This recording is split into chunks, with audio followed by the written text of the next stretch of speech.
घरर गृहिणी हेले घर परिवार समस्तर इच्छा पूरण करने को पड़े। या भितर आमर निज इच्छा विषय आम कुआड़े भूली जाती।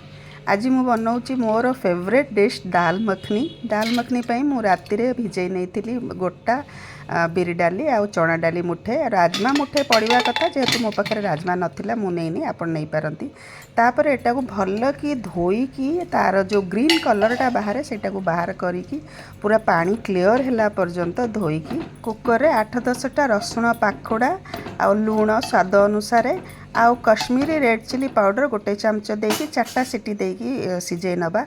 सिझीगला डालीटा को टिके मैश कर नबा, पूरा मैश करवा नहीं, टिके हल्का हल्का मैश करदेबा जमती कि पल्पी हो।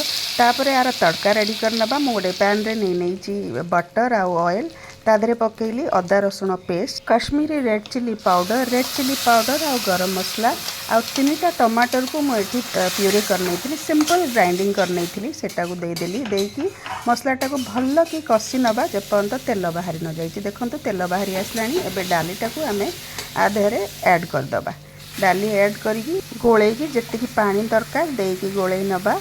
वीडियोटी जदि भल लगु थाए ताहले चैनल टी को सब्सक्राइब करने को मोर गोटे छोट अनुरोध आपण को आउ लाइक आउ शेयर मध्य करेंगे आपणकर फ्रेंड्स एंड फैमिली सहित। एबे आमे ताधरे ऐड करबा मलई। मु घरर क्षीरर सर ही को ग्राइंड करी दे देछि। तापर ऐड करछि बटर आउ ऐड कर कसूरी मेथी ड्राई रोस्ट करिकी। तापर देखंतु मु एबे एटा को मिसई नउछि भल से मिसई गोटे फुट आसला परे आउ टिके पानी मु दे देछि। टिके बहलिया लागुथला मते। देखंतु एटा ए टाइप रो मखा मखा ही हबो, बेसी पानिया हबनी। तापर लास्ट रे मु टिके गरम मसला दे देके एटा को फिनिश कर नेछि।